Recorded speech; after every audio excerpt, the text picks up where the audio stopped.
Bem-vindos ao nosso podcast. Nesse canal, a gente vai discutir sobre medicina, longevidade, qualidade de vida ao longo da vida, tudo baseado na mais alto nível de evidência científica, sem invenção, sem invencionismo, baseado na medicina mais moderna que existe hoje. Inicialmente, como é o primeiro episódio, a gente quer falar um pouquinho sobre o que é longevidade. A longevidade, ela veio virar uma palavra meio perigosa e meio controversa. Difícil a gente falar de alguém e dizer que vai viver mais tempo ou vai viver menos tempo. Então, a gente sim tem que pensar que eu tenho que viver o máximo possível e bem.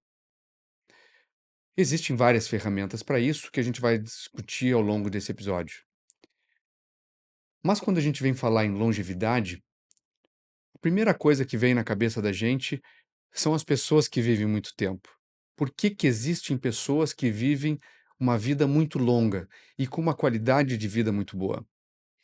Esses são os centenários e são objeto de pesquisa, são objeto de observação e muitas vezes até de um desejo de ter a mesma destino que eles tiveram ou têm. Esses centenários a gente pode observar em algumas áreas do mundo, onde a gente chama de Blue Zones, que existem muitos centenários e numa média muito maior do que em outras regiões do mundo, como são no Japão, Okinawa, na Grécia, em outras regiões da Europa, mesmo aqui no Brasil, a gente tem algumas áreas de muitos centenários no sul. Mas o que esses centenários têm de diferente da gente? Por que eles vivem mais tempo? Por que eles têm uma saúde que se estende por mais tempo na vida?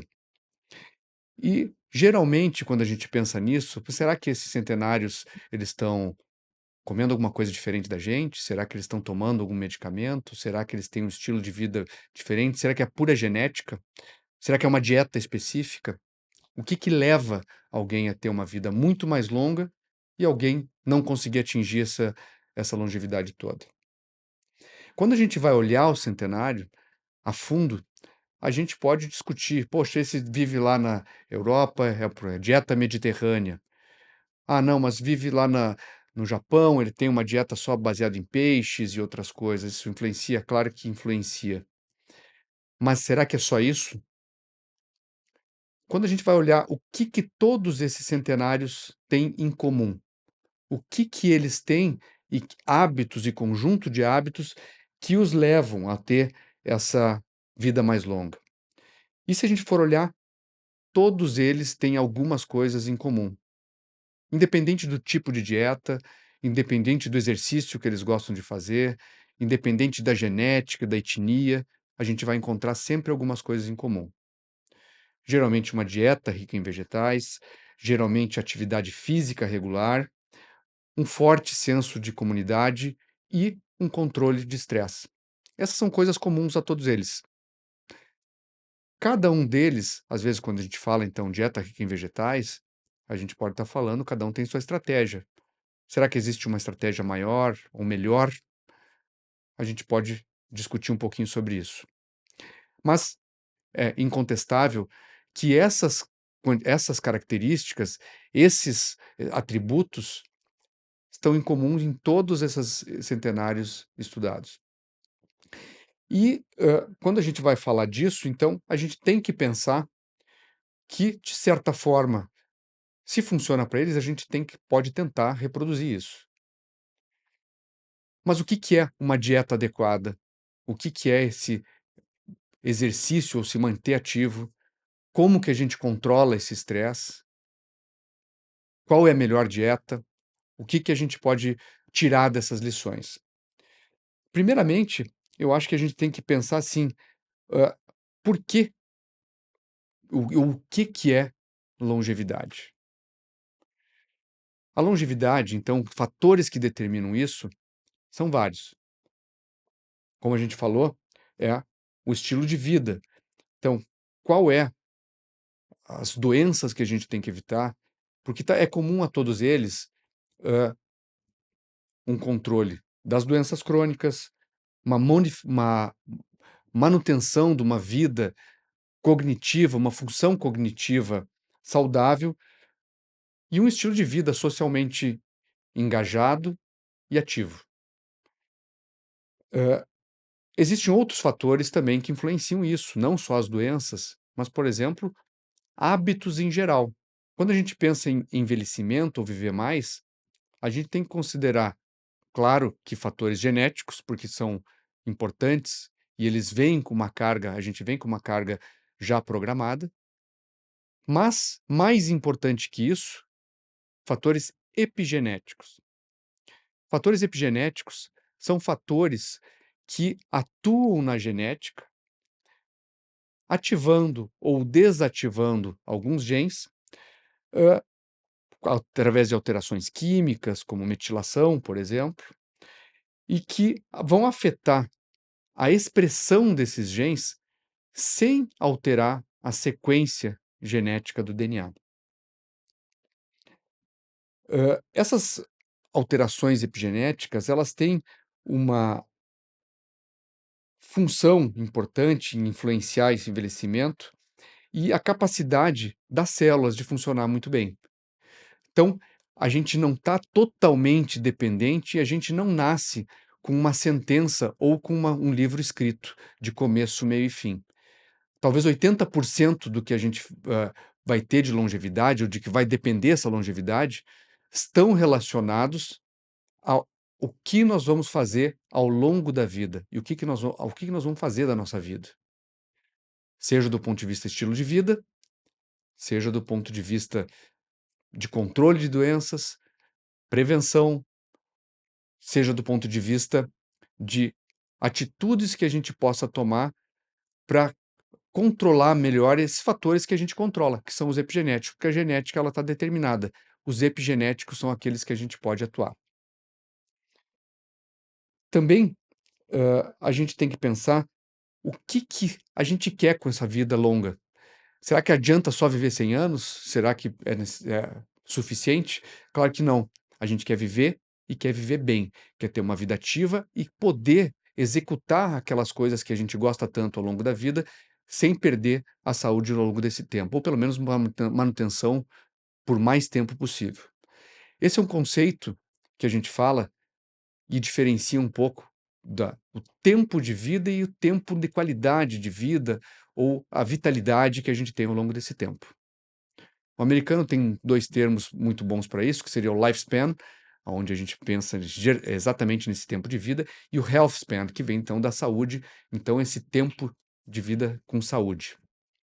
De nada adianta a gente viver 70 anos e chegar lá aos 70 anos praticamente incapaz. Quando a gente fala disso com alguém, tem muita gente que diz assim: "Não, olha, eu quero aproveitar minha vida ao máximo possível, porque quando chegar aos 70 anos eu já nem vou estar mais direito, então eu tenho que fazer tudo o que eu posso fazer agora e nos 70 anos, aí seja o que Deus quiser, eu vou ver como é que tá". Não é uma estratégia muito boa, porque geralmente isso vai levar a gente a chegar mal lá nessa época que a gente está almejando chegar. Existe um conceito que a gente fala de década marginal. Década marginal seriam os últimos 10 anos da nossa vida. Esses últimos 10 anos da nossa vida, a gente sequer sabe quando vai ser, não tem como prever. Porém, como a gente quer estar nessa década final? A gente pode estar muito bem e fazendo uma vida tendo uma vida social boa, fazendo as atividades que a gente está acostumado a fazer e quer fazer e tem prazer, ou então a gente pode estar já debilitado, com fraqueza muscular, às vezes com dificuldade, lutando para fazer atividades, mesmo que atividades simples e pequenas do dia a dia, como carregar uma sacola, como subir uma escada, como poder ir ao supermercado sem auxílio, conseguir fazer um pagamento no supermercado, atravessar a rua. São coisas muito simples hoje para gente, muito fáceis, do ponto de vista ao longo da nossa vida, uma coisa simples e comuns, mas que chega num certo momento da vida, a gente começa a perder função cognitiva, pode ser difícil até para fazer um pagamento, usar um telefone celular, a gente começa a perder um pouco dessa vitalidade física para caminhar, atravessar uma rua, carregar uma sacola, subir uma escada, carregar uma mala quando a gente vai fazer uma viagem. E são todas coisas importantes e que a gente tem que manter ao longo do tempo. Então, como que eu quero estar nesses meus últimos 10 anos de vida? Esses últimos 10 anos de vida, como eu falei, a gente não sabe, mas eu posso fazer um planejamento para eles. Bom, eu gostaria de estar fazendo o quê? Eu gostaria de estar brincando com meus netos, eu gostaria de jogar golfe, que eu gosto de jogar minha vida inteira, jogar tênis, fazer só simplesmente carregar minha mala, tirar da esteira do num aeroporto e carregar sozinho, porque eu quero viver minha vida e viajar. Cada tipo de atividade requer uma certa quantidade de trabalho muscular, uma certa, eh, saúde do ponto de vista físico, e que eu tenho que trabalhar para manter ela. E quando a gente fala em saúde física, tem muita coisa que vem atrás. Não é só saúde física. Para eu estar com essa saúde física, eu tenho que ter uma saúde metabólica, eu tenho que estar livre de doenças, livre de limitações, como, por exemplo, limitações articulares, eu posso poder dar uma corrida se eu quiser. Então, eu posso fazer um planejamento para isso. Mas então, o que que seria essa vida, saudável? Primeiro, voltar um pouquinho atrás. Gostaria que vocês dessem uma olhada num gráfico. Esse gráfico, ele mostra mais ou menos o que que é a nossa curva de vitalidade ou curva de saúde ao longo da vida. Num dos eixos está, então, a nosso tempo de vida e no outro eixo a gente tem, então, a saúde. A gente nasce com a saúde, imaginamos no nosso auge, ela vai se manter por muito tempo e depois, de acordo com essa curva do gráfico, ela começa a cair. Quando ela vai chegar lá embaixo e cruzar a linha lá de baixo, a gente seria então o momento final. A medicina atual, ela evoluiu muito e ela consegue nos ajudar muito, ela é extremamente importante. Mas grande parte dela é direcionada a nos resolver problemas no final da vida. Então, ela vem com um pouquinho melhor, talvez, essa curva, do que aquela que seria ao natural nossa se a gente não tivesse intervenção nenhuma. E quando começam a aparecer os problemas, mais no final, aí a medicina vem e atua, prolongando essa vida. A gente passa uma vida muito saudável, de repente, lá nos 50 começa a ter uma diabetes, a gente começa a ter problema cardiovascular, a gente pode ter um problema cognitivo, e hoje existe a indústria farmacêutica excepcionalmente desenvolvida, nos ajuda nisso, vai nos ajudar a tecnologia a desenvolver, detectar as doenças e tratar essas doenças, mas elas nos prolonga um tempo de vida com baixa qualidade. A gente vai ver que, se a gente for olhar lá no nível de saúde, aonde que a gente está intervindo, já é num baixo nível de saúde. Então, já é uma vida prolongada com limitações. O ideal seria essa terceira linha, aonde a gente mantém uma vida saudável por muito tempo e talvez numa utopia que caísse direto, reto. Bom, a gente desligou o interruptor e ela vai cruzar com a outra linha e a gente partiu dessa, mas partiu com o máximo de saúde que a gente tem. A nossa missão é justamente tentar tornar essa curva o mais próximo possível dessa curva ideal. A gente sabe que ideal não existe, mas o mais próximo possível dela. Porque a gente vai manter a maior parte da nossa vida acima dos 50, 70% daquela vitalidade máxima que a gente já teve. Então a gente vai ter uma vida de qualidade, um prolongamento de vida de qualidade e que vai fazer sentido, porque não adianta também chegar nos 80 ou 90 anos e a gente está com a limitação que a gente estava falando antes. Aí talvez não tenha nenhum sentido viver mais tempo, mas sim viver tempo e com saúde. Então, sobre esse envelhecimento, quais são os mecanismos que fazem a gente envelhecer? O que nos faz envelhecer mais rápido ou menos rápido? Basicamente, a gente pode falar de quatro coisas. Existem algumas coisas que nos indicam o envelhecimento, num nível um pouco mais profundo, que nós vamos conversar num outro episódio, que são os hallmarks of aging, mas ele vai ficar para uma segunda conversa. Basicamente, o que nos faz envelhecer, então, são a inflamação crônica, é uma inflamação um nível baixo, mas contínuo e prolongado. A gente tem que diferenciar muito bem da inflamação. Inflamação não é uma coisa ruim. Muitas vezes ela é necessária, inclusive, para reparar o corpo, para nos ajudar. Mas aquela inflamação crônica, insidiosa e de baixo grau e contínua, ela contribui muito para doenças relacionadas à idade. Então, um dos das coisas que nos faz levar a isso, ao envelhecimento, é a inflamação crônica. Outra é a resistência à insulina. A resistência à insulina vai aparecendo com o tempo e ela pode nos levar a doenças como metabólicas, como a diabetes mellitus tipo 2, e nos levar também a doenças cardiovasculares. A gente também tem, sempre ao longo do envelhecimento, uma disfunção mitocondrial. A mitocôndria, para quem não está habituado, não está familiarizado com isso, é um pequeno organismo que vive dentro das nossas células. Vive talvez não seja a melhor palavra, é um pequeno, uma organela que a gente chama, que faz parte da estrutura celular nossa, e ela basicamente é responsável pela produção de energia nossa. Tudo o que a gente come e o ar que a gente respira tem uma função de levar isso tudo até a mitocôndria e ela transformar isso em energia. E essa energia é distribuída depois para o corpo, para as mais diferentes funções que a gente precisa, como, por exemplo, andar, falar, eh, as funções básicas do organismo, tudo que a gente tem, aquele metabolismo basal que a gente chama, né, que é responsável pelo famoso gasto energético basal, essa energia vem das mitocôndrias. É ela que é responsável pela produção de energia. Outra função da mitocôndria é promover uma termorregulação, que é uma das funções que a gente perde ao longo da vida. Se a gente lembrar lá, os bebês ou uma criança muito pequena, ela tem uma capacidade de tolerar um frio muito mais alta do que uma pessoa idosa.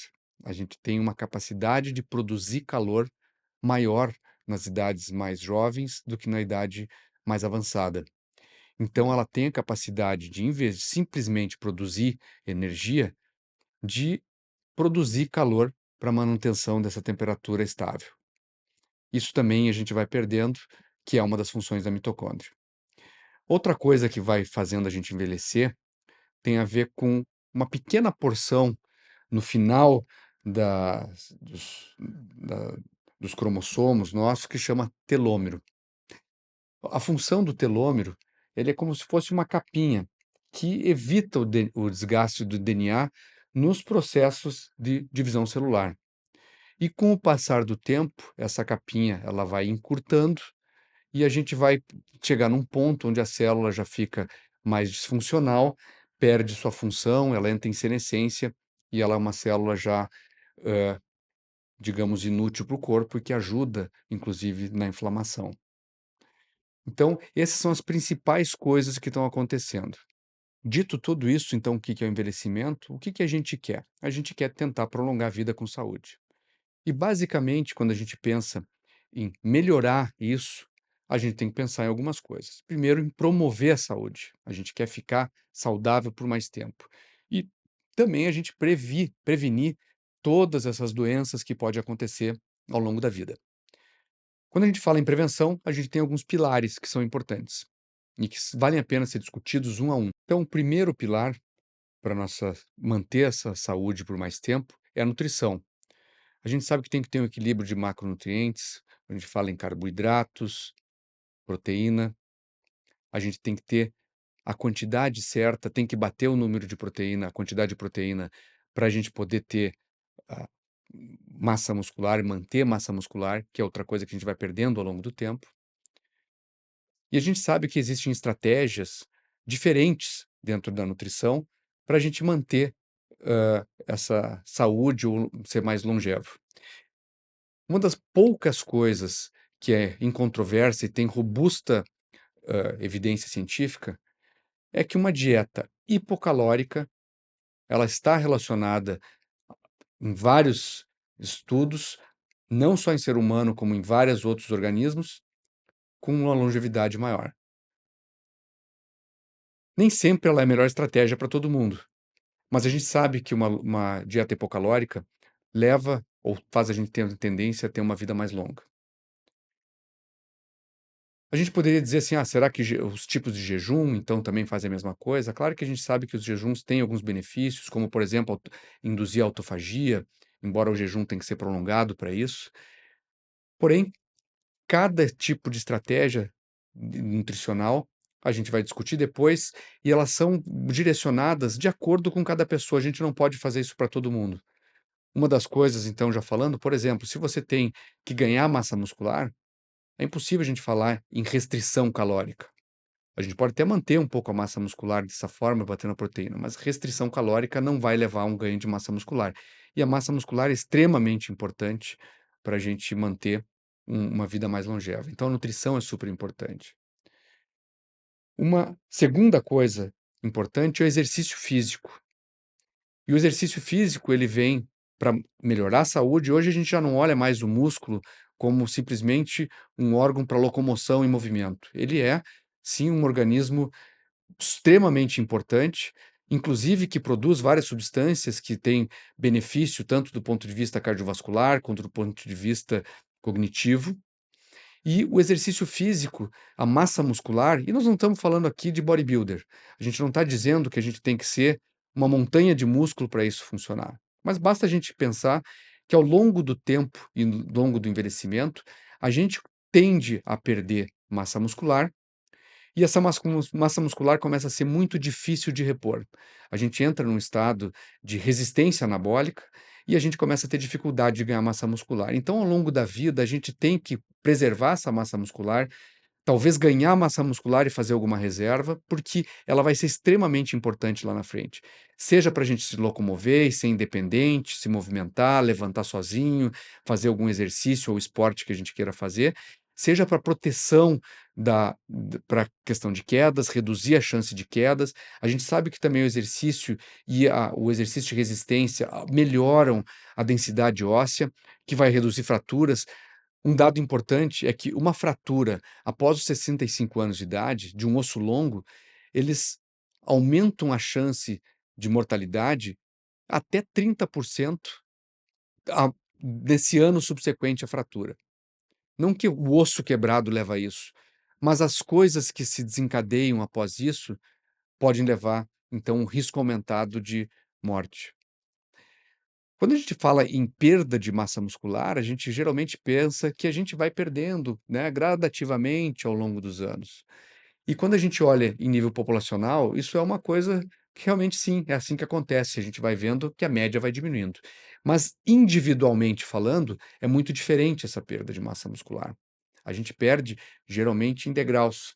A gente tem algum evento, tem lá uma pneumonia, ou teve uma fratura, uma lesão que a gente teve que parar de fazer exercício e tratar, um período que a gente teve que ficar parado por uma cirurgia, e faz a gente perder em degraus. A gente sabe, isso já é ensinado pra gente desde pequeno, que o exercício físico melhora o condicionamento cardíaco. Também ele tem um impacto extremamente importante nas doenças metabólicas. Toda a regulação metabólica nossa, o músculo é praticamente uma usina de gastar energia e ele colabora muito para esse balanço energético nosso. Então, ele acaba tendo impacto nas doenças metabólicas, na resistência à insulina. Além disso, mas assim, o exercício físico também ele não é simplesmente aquilo que a gente pensa. Quando a gente pensa em longevidade, a gente não pode pensar no exercício assim: "Poxa, mas eu faço um movimento, eu faço uma caminhada durante o dia". Será que isso é suficiente? Provavelmente não. O exercício físico, quando a gente pensa em longevidade, eu gosto de dividir ele em 4 coisas. Eu tenho que ter força muscular. A força muscular é extremamente importante. Quanto mais força a gente tem, melhor. Não porque eu quero fazer força ou carregar uma pedra quando eu tiver 70 anos de idade, mas a força muscular, ela é um proxy para quanto trabalho de exercício a gente fez. A gente vai saber que a gente treinou, que a gente criou uma massa muscular maior, e isso vai tanto proteger a gente contra quedas, quanto vai ter um efeito melhor cardiovascular e metabólico. Também estabilidade articular. De nada adianta a gente chegar e ter força, ter massa muscular para proteger, mas as nossas articulações não são estáveis o suficiente para proteger contra uma queda, por exemplo. Terceiro fator que é importante é a eficiência no consumo de oxigênio. Então, eu tenho que saber que eu tenho o meu sistema aeróbico eficiente, que as minhas mitocôndrias estão funcionando bem, produzindo energia na quantidade necessária e suficiente para manter o corpo mais ativo e jovem. E não menos importante, a capacidade máxima de consumo de oxigênio, que a gente chama de VO2 máximo, que é um pouco diferente da eficiência, porque essa capacidade máxima vai indicar a gente conseguir fazer coisas mais intensas. Por exemplo, dependendo aquilo que eu quero ter aos 70 anos de idade, qual atividade eu quero fazer, ela vai exigir uma certa quantidade de energia. Uma forma de medir essa energia em METs, né, que são unidades metabólicas. E essas unidades metabólicas são diferentes para os diferentes exercícios e os diferentes trabalhos que a gente vai realizar, do ponto de vista muscular. Então, se eu quero, por exemplo, aos meus 75 anos, tá jogando um tênis, eu vou saber que eu preciso X metros para isso, para essa atividade, e isso vai necessitar um VO2 máximo de X. Então, esse VO2 máximo é o que vai me permitir realizar aquela atividade lá na frente, quando eu precisar.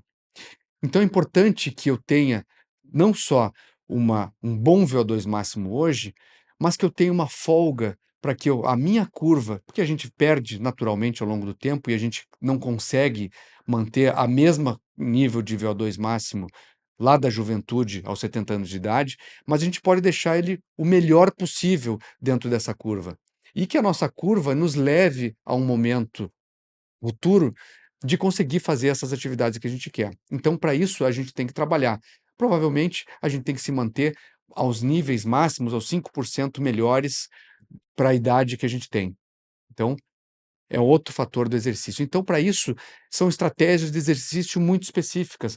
Não adianta eu fazer uma caminhada somente, não adianta eu fazer só uma musculação, que é exercício de resistência. Tudo isso é importante, mas cada coisa é tratada de uma forma diferente. Um VO2 máximo, talvez eu vou ter que fazer um exercício mais intenso em intervalos, os exercícios de intervalos, chamados HIIT, o exercício para manter essa eficiência de consumo de oxigênio, provavelmente vai ser mais um exercício de zona 2 que vai nos manter no máximo, então, de consumo ainda aeróbico. E massa muscular, como a gente estava falando, certamente o exercício de resistência. Então, a gente tem que montar estratégias para que todo relacionado ao exercício nos leve a essa longevidade saudável que a gente está buscando. Um outro fator importante é o sono. O sono, às vezes, esse é extremamente negligenciado, porém, a gente tem que pensar que a gente passa aí talvez um terço da vida deitado na cama dormindo, ou deveria. O sono ele é tão importante que ele é durante o sono que a gente tem uma reorganização metabólica, é extremamente importante do ponto de vista metabólico. O sono é extremamente importante do ponto de vista imunológico, extremamente importante do ponto de vista cognitivo e de memória. Então, um sono adequado, ele vai nos levar a ter uma saúde cognitiva e física e metabólica melhores. Mas também o sono não é só aquela coisa: "Ah, quantas horas? Eu duro 4 horas, durmo 5 horas, para mim tá bom 5 horas, será que é bom para todo mundo?" E provavelmente não é. Tem muita gente que pensa assim: "Não, eu vou deixar para dormir quando eu morrer, agora durante a vida eu vou aproveitar tudo." Provavelmente só vai levar a morrer mais cedo, não vai adiantar, né, a estratégia para ser mais longevo. O sono, então, ele tem algumas características que a gente tem que olhar. E a gente tem que analisar o sono sobre 4 aspectos. Primeiro, qualidade. A gente tem várias fases no sono, desde mais superficiais e mais profundas, umas mais importantes do ponto de vista metabólico, outras mais importantes do ponto de vista de memória e cognição, que a gente vai falar futuramente sobre isso. A gente tem que olhar, então, que a qualidade, a distribuição dessas fases do sono sejam suficientes. Outra coisa, a gente tem que ver quantidade. A quantidade de sono, geralmente entre 7 a 9 horas, é extremamente importante, para que a gente possa passar por todas essas fases. Também tem a questão do timing. O timing, se relaciona ao horário que a gente vai dormir e ao horário que vai acordar, que idealmente deveriam ser sempre no mesmo horário. Eu vou dormir na mesma hora e acordar na mesma hora todo dia. Essa rotina, ela beneficia, porque o organismo da gente se prepara para esse sono, e essa preparação vai fazer com que a gente tenha um sono de qualidade melhor. E também, outra característica importante é a o ritmo desse sono. E aí tem uma questão individual, a gente pode falar dos cronotipos do sono. Os cronotipos do sono, eles se referem àquelas pessoas que dormem mais tarde, umas que são naturalmente mais de acordar mais cedo e dormir muito cedo, nas várias nuances que tem disso, desde os extremos até alguma coisa mais média. Tudo isso a gente vai conversar em episódios posteriores, porque tem muita informação sobre esse tipo de assunto e tem muita dica para a gente poder ter um sono melhor e entender um pouquinho melhor o que que é o nosso cronotipo, como é que a gente vai regular esse ritmo do sono nosso, como é que a gente vai ter qualidade melhor. Mas o importante é entender que o sono não é uma questão só de dormir em qualquer horário, em qualquer tempo, e que sono a gente não recupera. Não existe como se: "Ah, eu dormi hoje um pouquinho, amanhã eu recupero, durmo até mais tarde", isso não é uma verdade. Provavelmente a gente não vai recuperar nada desse sono. A gente tem que manter uma vida saudável para diminuir as doenças que vêm decorrentes do sono. E são várias elas. A gente sabe que, por exemplo, pessoas que não dormem, são privadas de sono cronicamente, como pessoas que fazem plantões noturnos, têm um risco de Alzheimer e demências maior que as outras pessoas. E a gente vai conversar isso em outros episódios.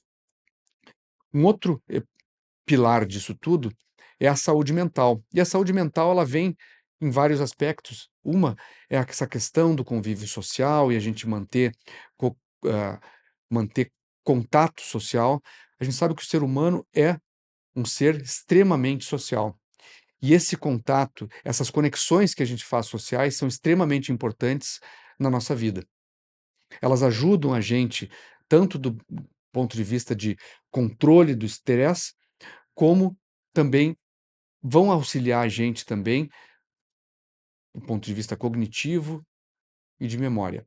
Então, o controle do estresse, ele vai vir por vários mecanismos. A gente pode ter estratégias como meditação, yoga, pilates, são todas coisas que nos ajudam a controlar o estresse. Então, o estresse crônico, ele é extremamente prejudicial e ele contribui negativamente para a expectativa de vida. O estresse crônico, ele pode levar um aumento da inflamação, o estresse crônico também pode levar à hipertensão e outras condições que reduzem essa expectativa de vida. Então a gente tem que ter algumas estratégias para redução do estresse. Às vezes o dia a dia da gente é impossível não ter estresse, mas o controle dele, com algumas estratégias, vai reduzir muito o impacto dele na nossa saúde. Então, todas essas coisas colaboram para o nosso envelhecimento e são as coisas que vão nos levando mais tarde a ter uma vida mais curta. Mas quando a gente pensa em uma vida mais longa, o que que nos leva daqui? O que vai nos matar não vai começar depois dos 50 de idade, não vai começar aos 60 anos de idade. Quando a gente pensa, então, numa doença ou no que vai nos acometer no futuro e vai nos levar, isso já começou há muitos anos atrás, provavelmente já começou aos 30 anos de idade. E a gente sempre pensa em 4 coisas que nos levam. Primeiro, doenças cardiovasculares. E aí as doenças cardiovasculares, como, né, infarto agudo do miocárdio, hipertensão, essas coisas já começaram há muito tempo atrás e a gente pode perfeitamente evitar elas com essas medidas que nós estávamos conversando antes. Bom, exercício físico, sono, etc. Outra coisa que nos leva também são as doenças metabólicas, principalmente relacionadas à resistência à insulina, desde todas, a diabetes tipo 2, né, se o ou as doenças hepáticas, né, fígado gorduroso, são também outras coisas que nos levam a uma causa de morte. Uma terceira é as doenças neurodegenerativas, como Alzheimer, né, e doenças, e as demências. Elas também vão nos levar até o fim, né. E uma quarta, o câncer. E aí vale prestar atenção nisso, porque dessas 4, 3 delas a gente tem como prevenir. Está extremamente acessível a gente trabalhar para minimizar elas. Todas elas são minimizáveis com atitudes que a gente tome ao longo da vida e não nos últimos momentos, que vão reduzir ou pelo menos diminuir muito a velocidade de chegada delas. De novo, exercício físico, nutrição, sono, controle de estresse, todos eles vão diminuir as doenças arterioscleróticas, vão diminuir essas doenças neurodegenerativas e as doenças metabólicas relacionadas à resistência à insulina. Então, elas são fatores que estão ao nosso alcance e ao nosso controle. O câncer já é um pouco diferente. Apesar de a gente ter vários hábitos e tentar evitar, ele já tem que ser abordado de uma forma um pouco diferente. A forma que a gente aborda ele é com um screening precoce e agressivo do câncer. Claro que dando muita atenção para aqueles mais, incidentes na nossa idade e grupos etários, mas também há um screening de todos os tipos de câncer que pode acontecer na gente com uma forma bem agressiva. E aí, hoje a medicina nos ajuda muito nisso. Mas se a gente prestar atenção, as principais coisas que influenciam a gente são os nossos hábitos. E esses hábitos de uma vida saudável são aqueles que nos levam a ter uma vida melhor e mais longa. De novo, quando a gente fala daquelas causas de envelhecimento, dividindo elas nas genéticas e as epigenéticas, a gente vê que 80% do envelhecimento nosso tem um fator epigenético envolvido. E 20% é genético. Se eu estou falando que 80% é epigenético, todas essas coisas que a gente está fazendo, esses hábitos, eles influenciam e podem modular esse envelhecimento. E é isso que a gente quer. Claro que isso vai muito além de só isso. A gente tem condições hoje de, inclusive, simular situações metabólicas com alguns componentes, medicamentos, suplementos, que nos levam a ter um, às vezes, um caminho metabólico muito semelhante àquele que a gente seguiria com uma atividade específica, como o exercício ou como uma dieta. Não que esses sejam dispensáveis, é indispensável e é indiscutível. Porém, a gente pode ajudar com outras formas, então suplementação, medicamentos reposicionados, tudo isso nos ajuda. E também com alguns hábitos simples, né? Existe um conceito que chama hormese, que é aquele do pequenos estresses que provocam uma adaptação positiva e que vão nos beneficiar. Um exemplo disso, a gente sabe desde pequeno, desde que a gente é gente, que o exercício físico é benéfico. E o que é um exercício físico de resistência, uma musculação? Ele, na verdade, é um estresse causado no músculo, a gente vai causar um rompimento de fibra muscular, a gente vai causar uma lesão leve e controlada, que vai promover uma adaptação, que é a produção de mais músculo, aumentar a massa muscular. Então, é uma adaptação positiva e que vai nos trazer benefício.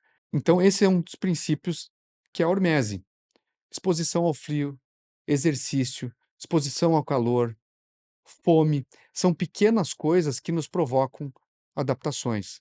A fome nos ajuda, então, nessa questão da autofagia, que é o corpo limpar um pouquinho aquelas células que já estão mais velhas, inativas e provocam inflamação crônica. O frio também nos ajuda na saúde mitocondrial. A gente vai produzir mais mitocôndrias para poder ter uma termorregulação melhor, entre outros benefícios. O próprio calor, a sauna, a gente sabe hoje, com estudos robustos demonstrando o aumento na longevidade e diminuição de doenças, hã, neurodegenerativas. Tudo isso tem parâmetros adequados, a gente tem tempo, temperatura, forma de fazer que vão nos levar a esse benefício do hormese. Mas então, são muitas coisas que a gente tem hoje à mão para melhorar a saúde e prolongar a vida. Tudo isso vai ser abordado nos próximos episódios que nós vamos fazer, mais detalhadamente, cada um desses assuntos e mais aprofundadamente, com dicas e com demonstrando na prática como que a gente atinge essa melhor saúde para a gente levar uma vida mais longa e mais saudável. Obrigado por ter nos acompanhado e esperamos ver vocês nos próximos episódios.